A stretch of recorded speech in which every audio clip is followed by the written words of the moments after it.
아주 오래전 어떤 여인이 어깨에 물동이를 메고 물을 길어 오는 그런 일이 있었습니다.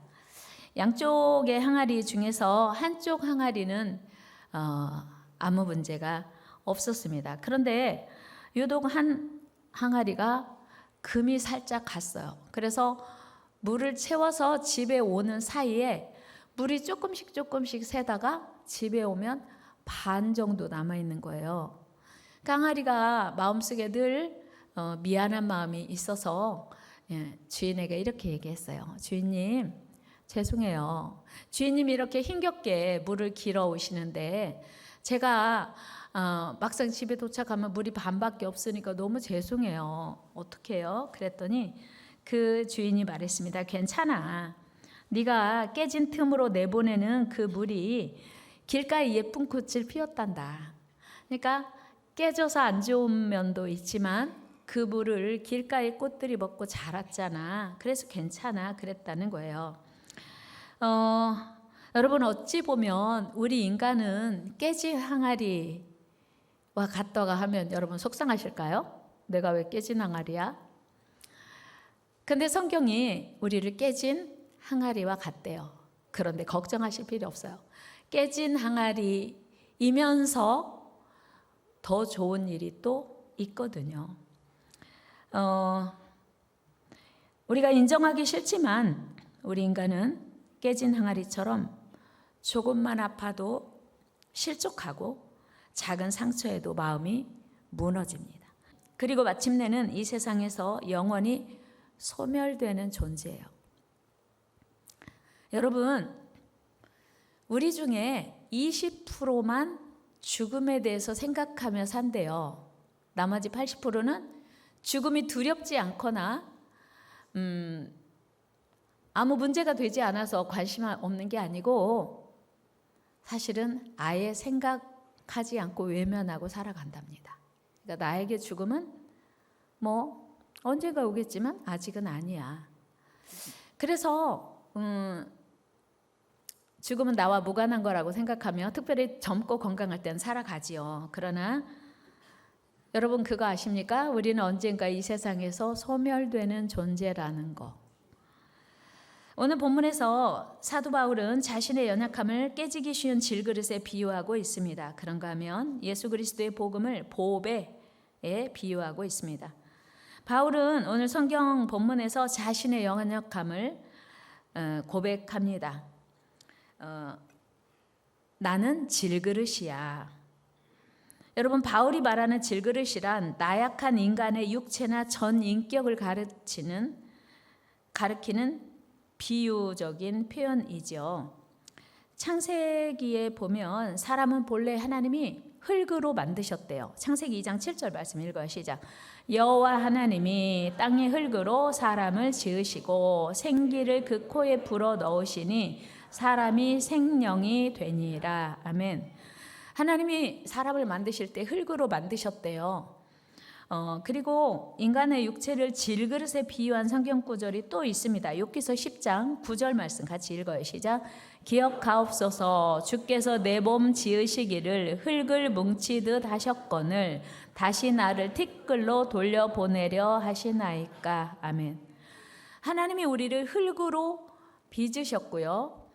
그리고 우리의 마지막은 티끌이 된다는 거예요. 욥기서 33장 6절에도 이런 말씀이 있어요. 시작. 나와 그대가 하나님 앞에서 동일하니 나도 흙으로 지으심을 입었은즉. 그렇습니다. 흙으로 만들어진 그릇을 우리는 질그릇이라고 하지요. 요즘은 수저 얘기 많이 하는데 흙수저, 사회적 신분 말고 우리는 본래 흙으로 만들어져서 흙으로 만든 그릇이라는 것입니다. 질그릇은 금으로 만든 그릇보다 볼품도 없고 약해요. 놓치면 깨집니다. 뿐만 아니고 쉽게 사용해요. 진열장에 올려놓고 귀하게 쓰는 물건이 아니라 흔히 생각하면 뚝배기 우리가 떠올리시면 될 것 같아요. 그런데 바울은 자신의 연약함을 생각하면서 자신을 이처럼 깨어지기 쉬운 질그릇이라고 표현하고 있습니다. 하지만 질그릇 하면 조금 기분이 언짢지만 바울은 거기에 질그릇이 끝나지 아니하고 거기에 보배가 담겨 있다고 강조합니다. 여러분, 뚝배기에 아주 귀한 보물이 담겨 있다면 그 뚝배기를 함부로 취급할 일도 없고 버릴 일은 더더욱 없겠죠. 근데 바울은 우리 모두 질그릇이에요. 그런데 거기에 귀한 보배가 담겨 있습니다. 이렇게 말하는 거예요. 그 보배란 뭘까요? 첫째로 보배는 복음이에요. 복음. 복음은 믿는 자로 하여금 영생 구원을 얻게 만드는 하나님의 구원의 통로입니다. 하나님께서 우리에게 이 놀라운 사실을 알게 하시니 참으로 보배로운 것이라고 아니할 수 없지요. 그러므로 우리 모두가 바울 사도처럼 이 복음, 이 보배인 복음을 나도 알고 믿고 누군가에 전하는 것은 대단히 중요한 일이에요. 둘째는 보배가 뭘까요? 믿음이에요. 믿음이 보배예요. 베드로 사도는 베드로서 1장 1절에서 이렇게 말씀하고 있습니다. 같이 읽어요. 시작. 예수 그리스도의 종이며 사도인 시몬 베드로는 우리 하나님과 구주 예수 그리스도의 의를 힘입어 동일하게 보배로운 믿음을 우리와 함께 받은 자들에게 편지하노니. 아멘. 보배로운 믿음이 보배예요. 여러분, 보배로운 믿음을 가진 자와 믿음을 갖지 않은 자가 왜 중요하냐면 믿음은요, 죄인을 의인으로 만듭니다. 또 영생 구원을 얻게 하고요, 약한 자를 강하게 만들고요, 악한 자를 선하게 만듭니다. 그래서 믿음이 보배입니다. 믿음은요, 쾌락을 쫓아 살던, 본능을 쫓아 살던 세상에 속한 자들을 영원을 사모하는 하나님의 사람들이 되게 만듭니다. 그러므로 우리가 지닌 믿음이 바로 귀한 보배임을 기억해야 합니다. 세 번째로 귀한 보배는 뭐냐면 예수 그리스도이십니다. 사도 바울은 골로새서 2장 3절에서 이렇게 말씀하고 있어요. 시작. 그 안에는 아멘. 그 아니라 그는 예수 그리스도를 지칭하거든요. 그러니까 예수 그리스도 안에는 지혜와 모든 보화가 감추어져 있다는 거예요. 그렇습니다. 예수 그리스도 그분 자신이 우리 성도들에게는 귀한 보배입니다. 예수 그리스도는 세상 그 어떤 보배와도 바꿀 수 없는 영원한 보배입니다. 여러분, 요즘 주식이 엄청 코스피가 4천을 지나서 5천 지난데요. 어떤 분이 저한테 그러더라고요. 목사님, 요즘 주식이 엄청 올랐다는데요. 전 주식이 하나도 없어요. 목사님, 요즘 금값이 엄청 올랐대요. 금값이 금값이라는데 저는 금이 하나도 없어요. 이러다 저 거지 되는 거 아니에요, 저만? 이게 세상의 소리예요. 우리는 일주일 내내 세상의 소리 들어요. 여러분 유튜브 많이 들으시죠? 유튜브를 안 하는 분은 거의 없어요.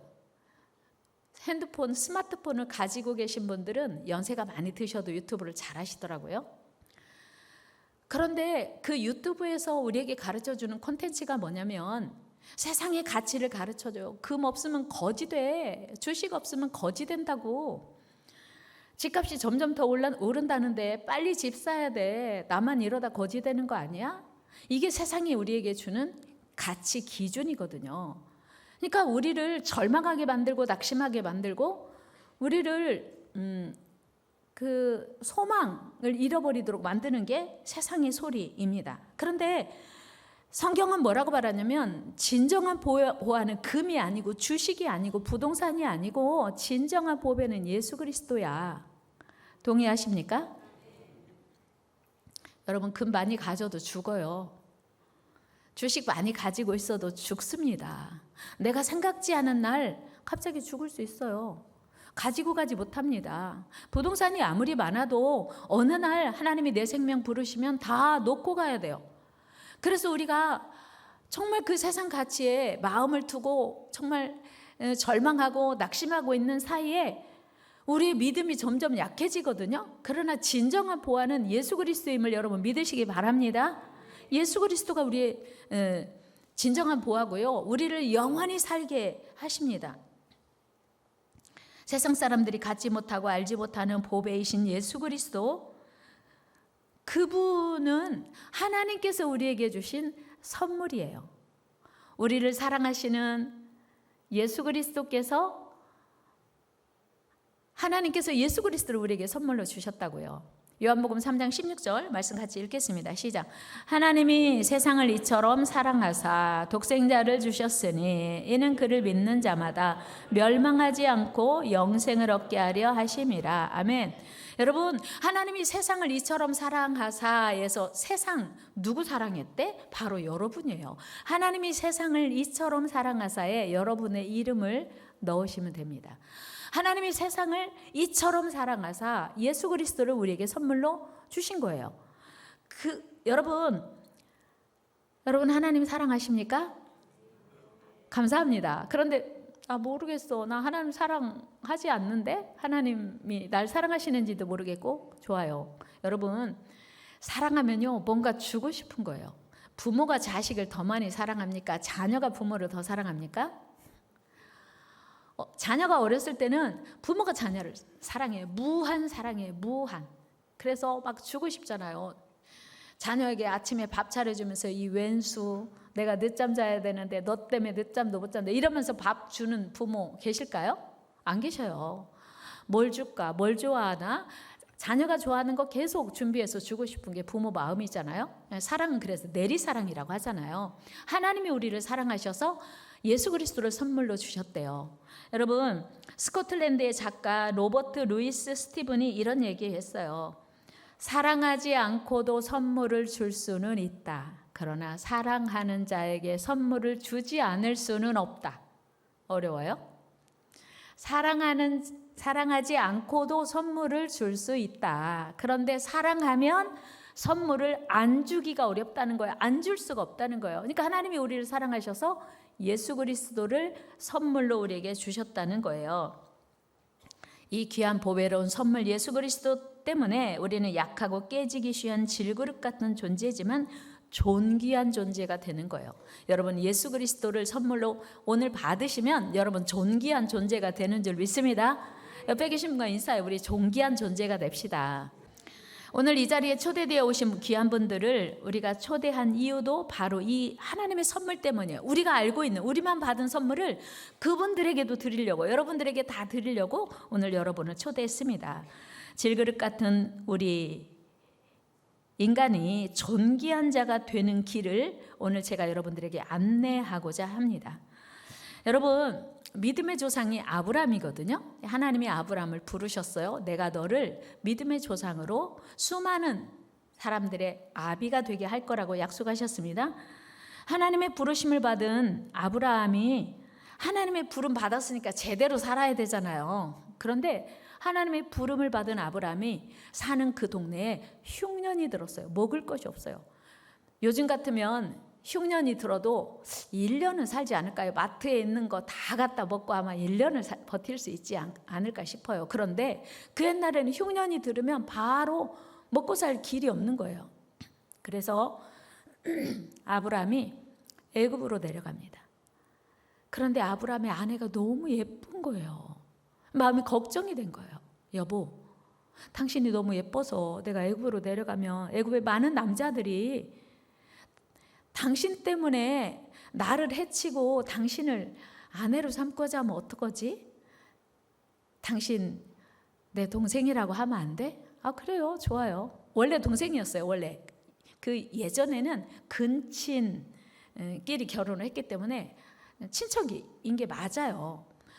그랬는데 생각지도 않게 애굽의 모든 남자들이 아브라함의 아내 사라를 너무 예쁘다고 아주 그냥 이상한 눈으로 바라보는데, 더 중요한 건 애굽 왕 바로가 우와, 이렇게 예쁜 여자가 있다니. 누구야? 제 동생인데요. 그래? 그럼 내가 잠깐 만나도 될까? 동생이라고 했으니 거절할 수가 없는 거예요. 네. 그래서 줬어요. 이제 큰일 났어요. 아브라함과 사레를 통해서 하나님의 위대한 약속을 이루어야 돼요. 오늘 밤 바로가 아브라함의 아내 사라와 동침하면 하나님의 원대한 계획이 깨지는 거예요. 그날 밤에 하나님이 개입하세요. 야, 네가 데리고 온 그 여자 아브라함의 동생이 아니라 아내야. 예? 저는 누이라고 해서 데려온 거죠. 야, 빨리 돌려줘. 안 그러면 내가 너를 가만 안 둘 거야. 우리 창세기 12장 13절 말씀 읽어봐. 시작. 원하건대 그대는 나의 누이라 하라. 그러면 내가 그대로 말미암아 안전하고 내 목숨이 그대로 말미암아 보존되리라 하니라. 이렇게 약속을 하고 줬어요. 그랬더니 하나님이 친히 17절 그에 개입하십니다. 시작. 여호와께서 아브라함의 아내 사레의 일로 바로와 그 집에 큰 재앙을 내리신지라 하면, 바로가 뭘 잘못했어요?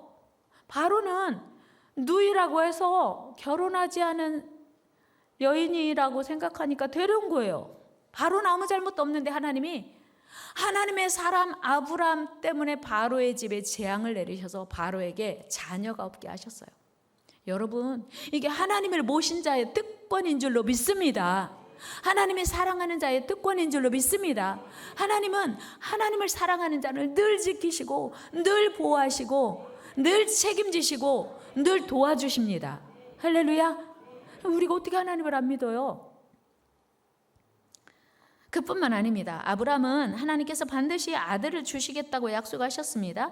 그런데 하나님이 약속하시고 10년 기다려도 아들이 없고 20년 기다려도 아들이 안 와요. 안 주는 거예요. 그러니까 자기 맘대로 여보 안 되겠어요. 제 몸종하고 이제 아기를 낳으셔야겠어요. 사라가 그래서 몸종 하갈하고 이스마엘을 낳습니다.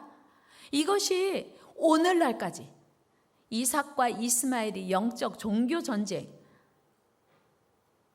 지금까지 종교 전쟁이 계속되고 있잖아요. 이스라엘과 이스마엘의 싸움이.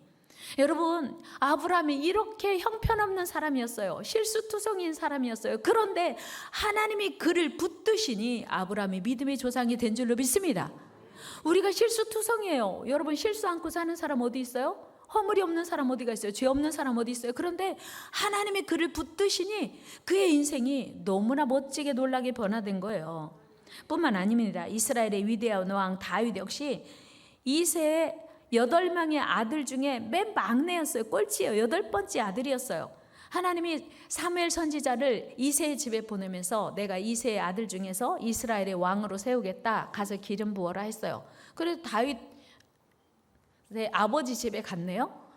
그래서 이세 아버지에게 말했어요. 내가 오늘 하나님의 명령을 받고 당신 집에 있는 아들 중에서 한 명을 뽑아서 이스라엘 왕 세우겠습니다.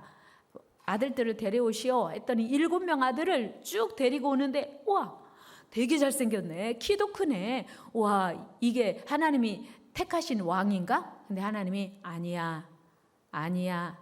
이자도 아니야. 7명 다 지나갔는데 아니래요. 그러면 하나님 어떻게 해요? 또 있다. 사무엘 선지자가 물어봐요. 아들 또 있습니까? 아들 하나 있긴 한데 아주 못나고 그냥 그 말째가 들에서 지금 양을 치고 있는데요. 그랬더니 사무엘 선지자가 빨리 데리고 오래요. 그래서 다윗을 데리고 왔더니 하나님이 그가 내 마음에 합한 자래요. 그에게 기름 부으래요. 여러분, 하나님을 사랑하는 자가 받을 은혜요 축복인 줄로 믿습니다. 아버지도 열애시켰어요. 제외했어요. 말째는요 볼 것도 없어요. 그랬는데 하나님은 볼 것 없다고 생각하는 아버지도 제외시켜버린 그 아들을 사랑하시고 그 아들을 축복하시고 이스라엘의 왕으로 세운 줄로 믿습니다. 뿐만 아니고 하나님이 붙드시니, 그리고 하나님을 그가 사랑하니 이스라엘의 왕이 될 뿐만 아니라 예수 그리스도의 조상이 되는 위대한 가문의 시작이 되었고요. 다윗 왕은요 지금도 이스라엘 나라의 아주 자랑스러운 왕입니다. 여러분, 하나님을 사랑하는 자가 받을 축복이요 특권인 줄로 믿습니다. 하나님을 사랑하면요 아버지가 무시해도, 사람들이 무시해도 하나님이 세우시는 줄로 믿습니다. 하나님을 사랑해야 되는 이유예요. 여러분, 이런 놀라운 은혜가 여러분들에게도 임하기를 축복합니다. 여러분들 자녀에게도 임하기를 축복합니다. 여러분 가문에 임하기를 축복합니다. 여러분, 우리 모두 질그릇까지 약해서 깨지기 쉽잖아요. 그리고 천하기 그지없는 연약한 존재예요. 작은 일에도 상처받고 작은 일에도 실망하고 그러나 우리에게는 세상 사람들이 갖지 못한 보배가 있습니다. 우리는 주식 없어도, 금 없어도, 대단한 부동산 없어도 우리가 기쁘고 감사하고 자랑스럽고 행복한 이유는 우리에게 예수 그리스도가 있기 때문이에요. 나 금 많이 있다?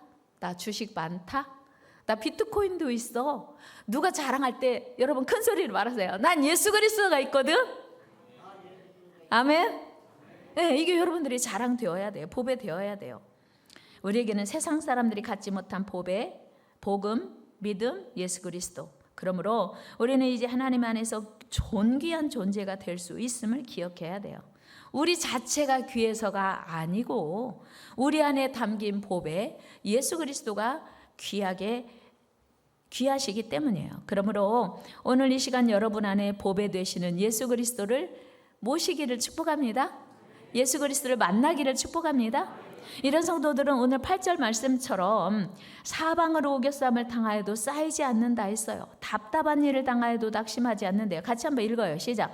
우리가 사방으로 우겨쌈을 당하여도 쌓이지 아니하며 답답한 일을 당하여도 낙심하지 아니하며. 여러분, 우리가 세상 살다 보면 나도 모르는 순간에 전혀 기대하지도 않고 계획하지도 않고 예상하지도 못한 답답한 일 만날 수 있습니다. 청천벽력 같은 질병이 찾아오기도 하고요. 자녀가 생각지도 않은 어려움에 빠지기도 해요. 부모들은 자녀가 어려움 당하면 내가 당한 어려움보다 더 아프잖아요. 그런데 사도 바울은 보배로우신 하나님을 의지하는 자는 이런 상황에서도 결코 쌓이지 않고 낙심하지 않는다고 우리에게 가르쳐 주세요. 여러분, 내 힘으로 해결할 수 없는 답답한 일을 만날 때 우리가 어떻게 낙심하지 않고 쌓이지 않을 수 있겠습니까? 그러나 우리가 하나님을 믿고 의지하는 자가 되면 우겨쌈을 당하여도 절망하거나 낙심하지 않을 수 있다는 거예요. 왜요? 전능하신 하나님이 우리를 도와주시기 때문이에요. 여러분, 돈만 있으면 해결하는 일은 큰일 아니에요. 동의하시나요? 어려워요? 돈으로 해결할 수 있는 일은 큰일 아니다. 한번 해볼까요? 다 같이? 그럼요. 돈으로 해결할 수 있는 일은 큰일 아니에요. 돈으로 해결할 수 없는 문제가 우리 사는 동안 많이 있어요. 이건 진짜 돈으로도 해결할 수 없는 문제가 많단 말이에요.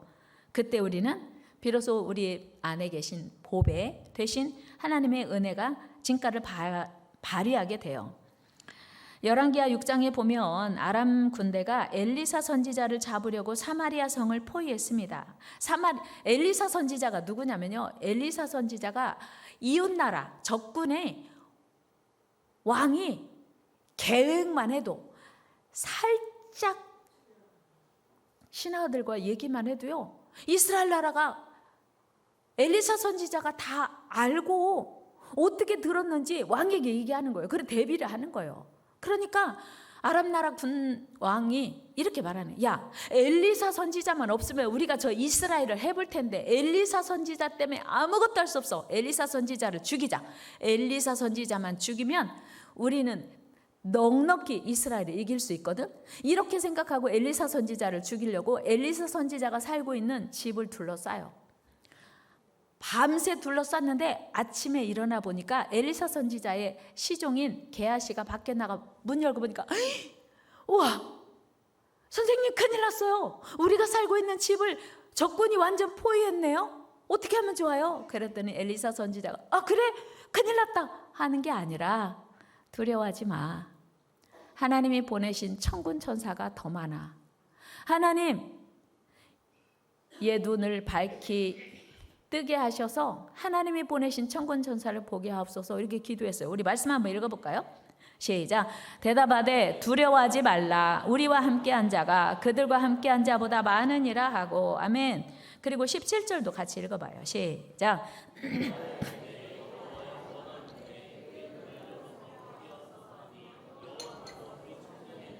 그가 보니 불말과 불병거가 산에 가득하여 엘리사를 둘렀더라. 아멘.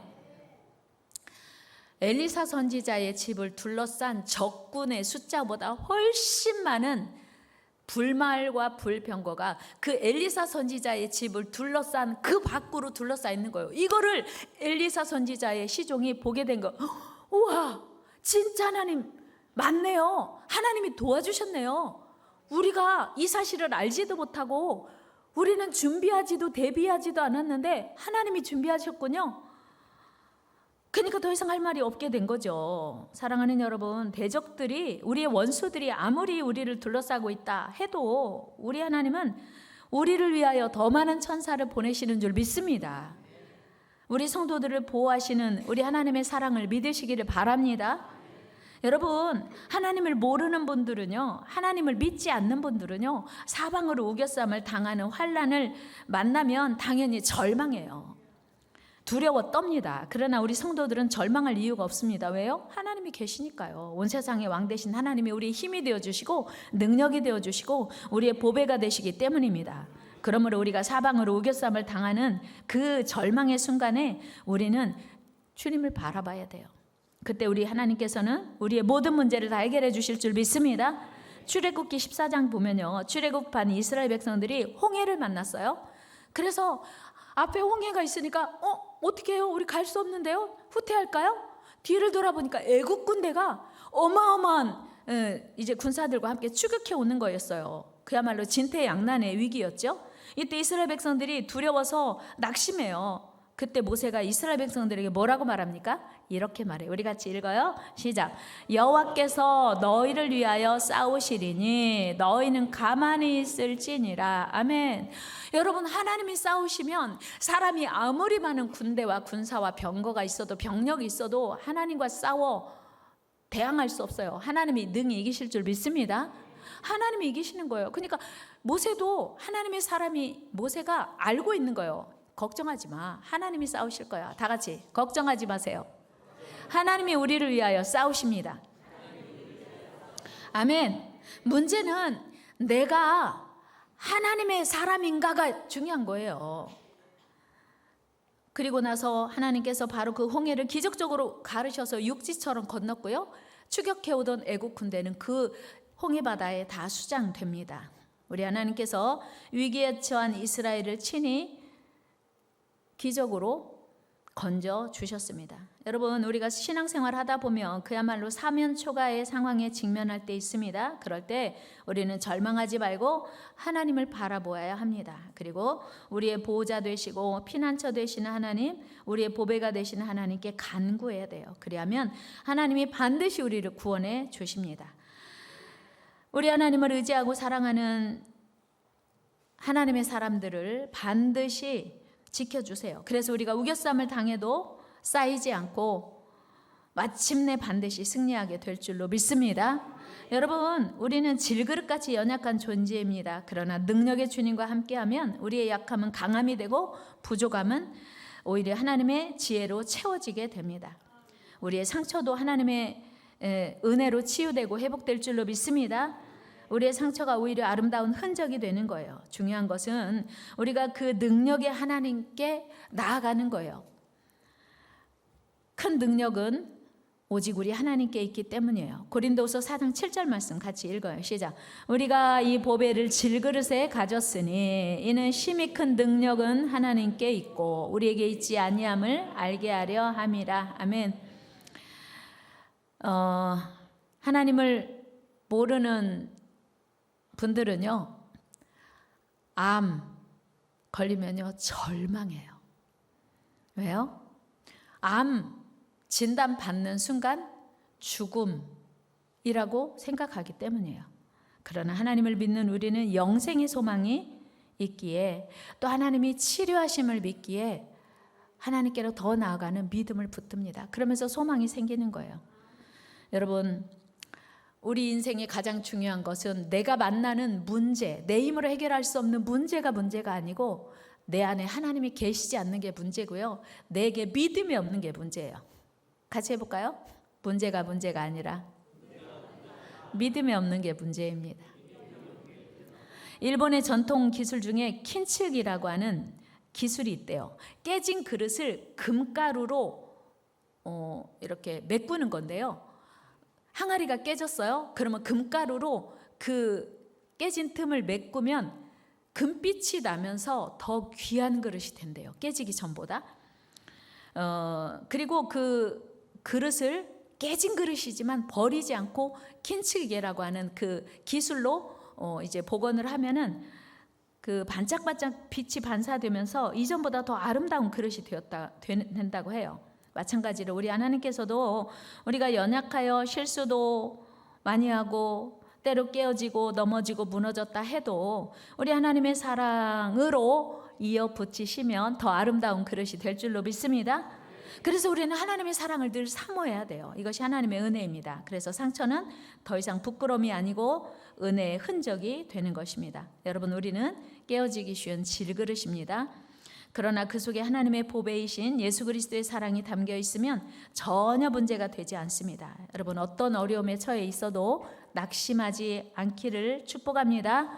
깨졌다고 끝난 것이 아닙니다. 죽음이 다가와도 두렵지 않습니다. 우리 하나님은 오늘도 우리의 상처 위에 하나님의 사랑으로 덮으셔서 새롭게 하실 것이기 때문이에요.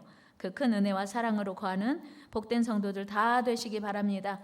우리 약함은 하나님 안에서 보배가 됩니다. 하나님의 사랑 안에 거합시다. 하나님의 능력 안에 거합시다. 하나님은 우리의 연약함을 더 아름답게 회복시키시고 바꾸어 주십니다. 말씀 마칩니다. 우리의 연약함이 문제가 아니고 우리의 문제가 아니고 우리 안에 하나님이 계시지 않는 게 문제고 하나님과 가깝지 않은 게 문제예요. 여러분 안에 오늘 예수 그리스도 그 보배를 담아가시기를 주의 이름으로 축원합니다.